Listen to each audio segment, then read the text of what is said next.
Assalamualaikum warahmatullahi wabarakatuh. Halo anak solih dan solihah, bagaimana kabarnya? Semoga kalian semua dalam keadaan baik-baik saja. Para penghafal Al-Quran yang dirahmati Allah Subhanahu wa Ta'ala, bertemu lagi dengan Ustadz Ikhwan. Masya Allah. Sebelum kita belajar, yuk kita berdoa bersama-sama. Di tangan ini ada doa, di mulut ini ada doa, di hati ini ada doa. Ayo kita doa bersama.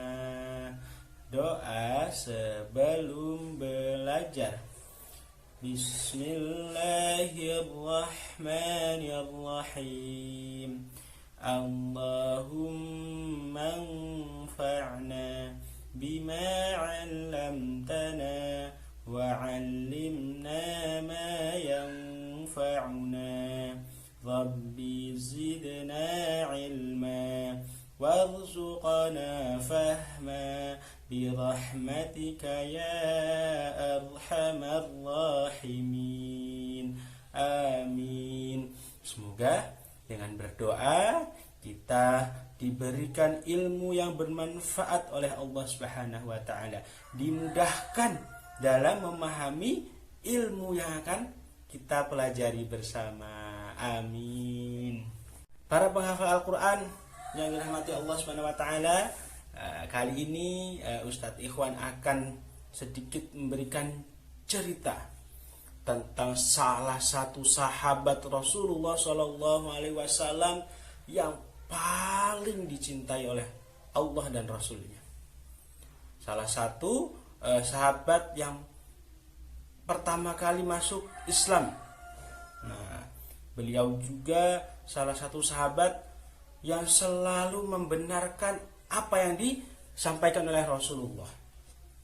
Oleh karena itu, beliau digelari atau dijuluki dengan As-Siddiq. Artinya adalah yang membenarkan. Siapa ya kira-kira sahabat yang mempunyai gelar As-Siddiq? Beliau adalah Abu Bakar. Diberi julukan Abu Bakar As-Siddiq karena selalu membenarkan apa yang diucapkan Rasulullah Shallallahu Alaihi Wasallam. Bahkan pada suatu hari ketika Rasulullah melakukan Isra Mi'raj, perjalanan dari kota Mekah atau Masjidil Haram ke Masjidil Aqsa, ya kan? Kota Palestina, kemudian dari Palestina menuju langit ketujuh bertemu Allah Sidratul Muntaha, hanya satu malam. Enggak ada yang percaya orang-orang kafir Quraisy. Tapi Abu Bakar As-Siddiq justru, kalau itu kata Abu Bakar As-Siddiq, kalau itu benar yang diucapkan oleh Rasulullah, maka aku percaya. Masya Allah, begitu kuatnya iman Abu Bakar As-Siddiq, begitu percayanya Abu Bakar As-Siddiq dengan apa yang dibawakan oleh Rasulullah Shallallahu Alaihi Wasallam. Maka tidak heran Allah Subhanahu wa Ta'ala memberikan derajat yang sangat tinggi untuk Abu Bakar As-Siddiq. Salah satunya adalah dikabarkan untuk Abu Bakar As-Siddiq bahwa beliau dijamin masuk surga. Masya Allah.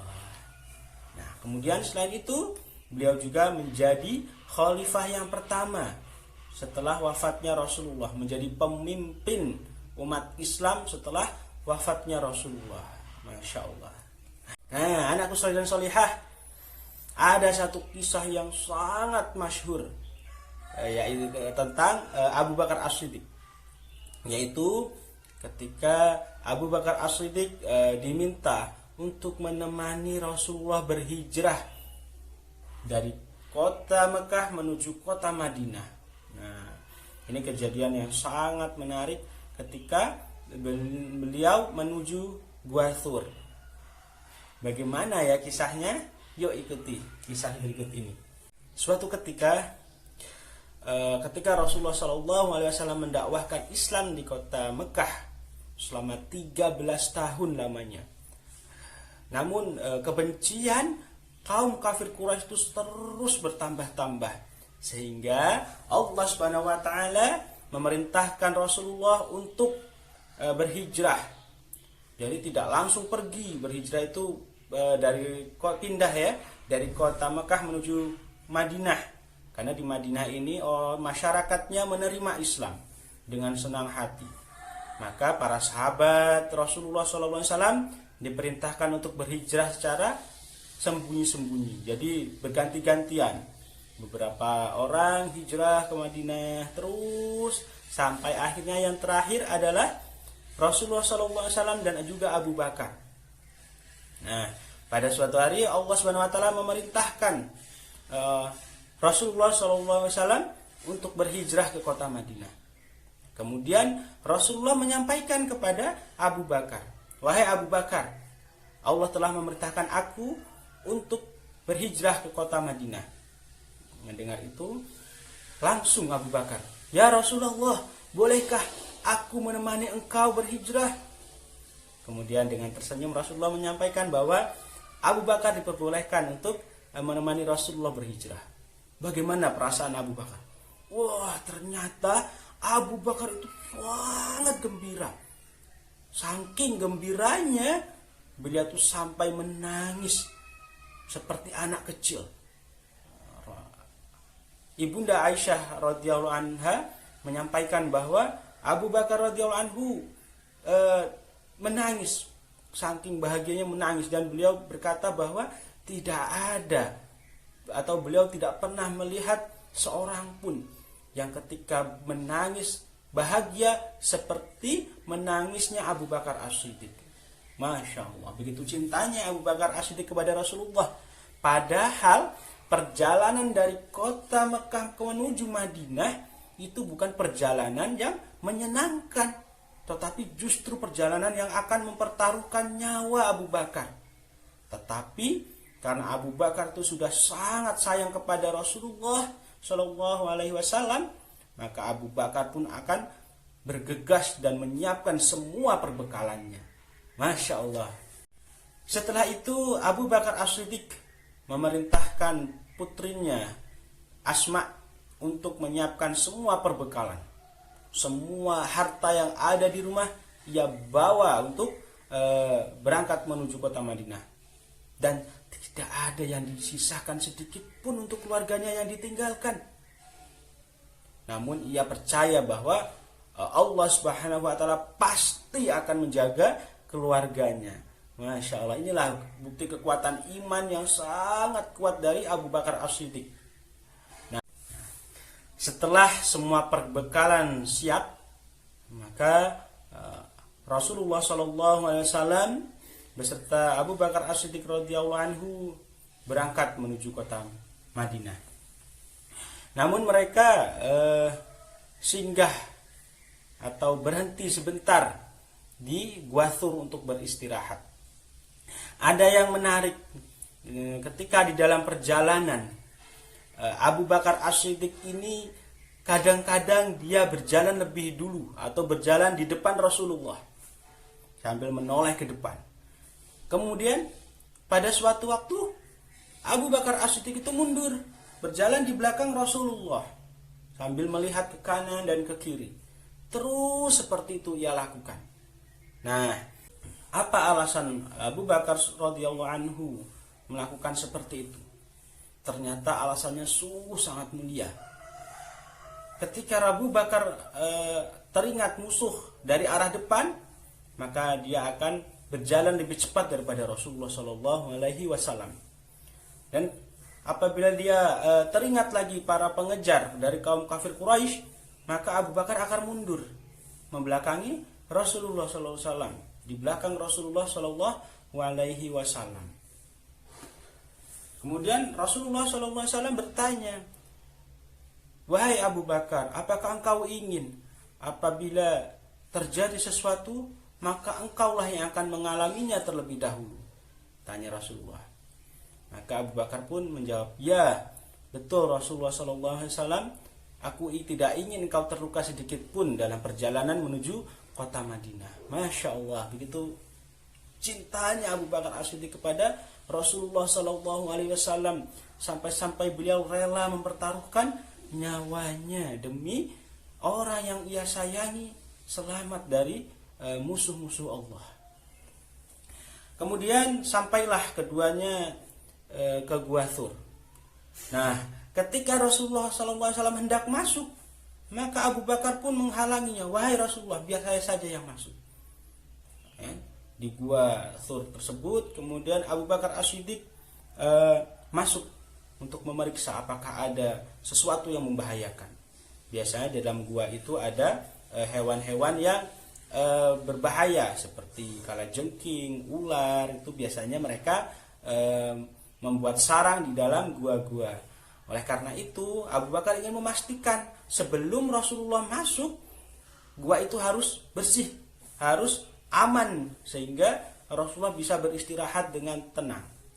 Maka ia lihat di sekeliling gua tersebut, dan beliau melihat ada sebuah lubang yang kecil seperti lubang ular atau kalajengking.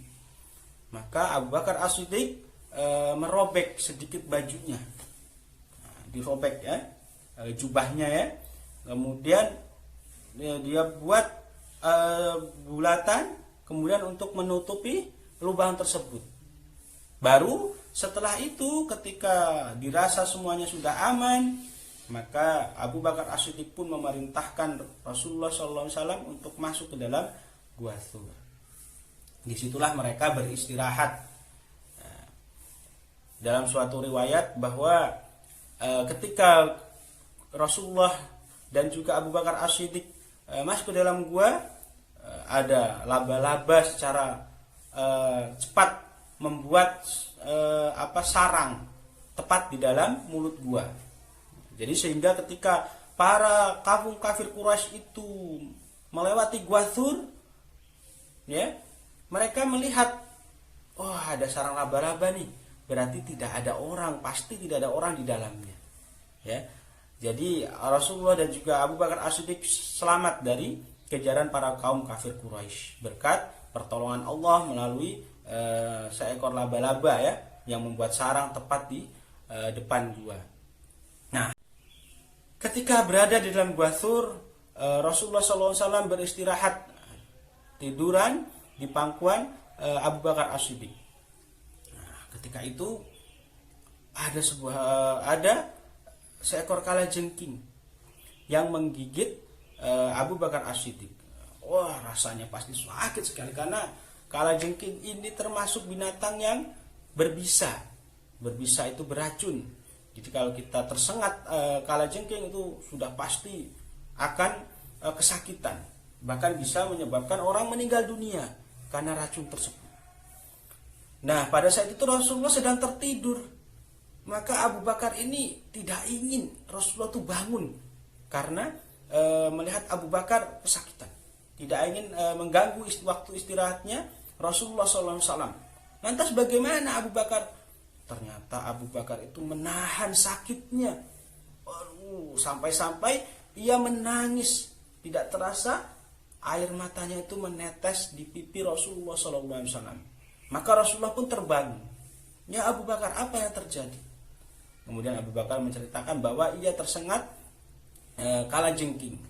Di riwayat lain tersengat ular ya. Kemudian melihat itu Rasulullah terheran-heran, mengapa engkau tidak membangunkan aku, ya Abu Bakar? Jawabannya apa? Kata Abu Bakar, aku tidak ingin atau aku tidak tega melihat engkau sedang tertidur pulas, maka aku menahannya. Masya Allah.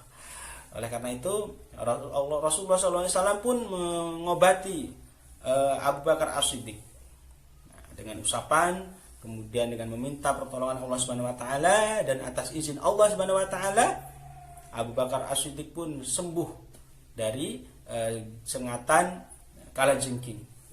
Kemudian mereka melanjutkan perjalanan ke kota Madinah, dan di kota Madinah disambut oleh masyarakat di sekitarnya dan juga para sahabatnya dengan sangat gembira karena melihat Rasulullah SAW dan Abu Bakar As-Siddiq selamat dari kejaran kaum kafir Quraisy. Anakku soleh dan solihah, demikianlah kisah tentang Abu Bakar As-Siddiq radhiyallahu anhu, yang beliau sangat mencintai Rasulullah Shallallahu Alaihi Wasallam.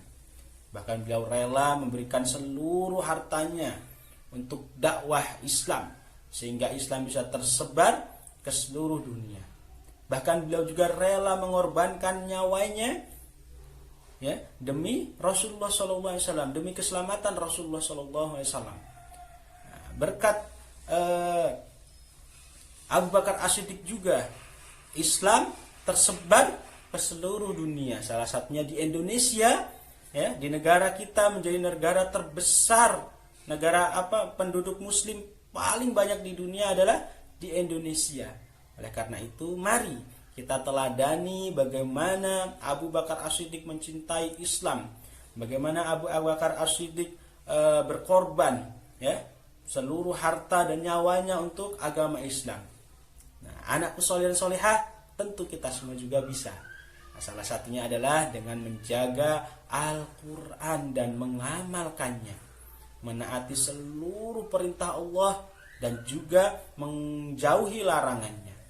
Salah satu perintah Allah adalah salat 5 waktu, kemudian taat kepada orang tua dalam kebaikan, kemudian menghafalkan Al-Quran, dan masih banyak lagi amalan-amalan kebaikan yang dapat mengantarkan kita ke surganya Allah.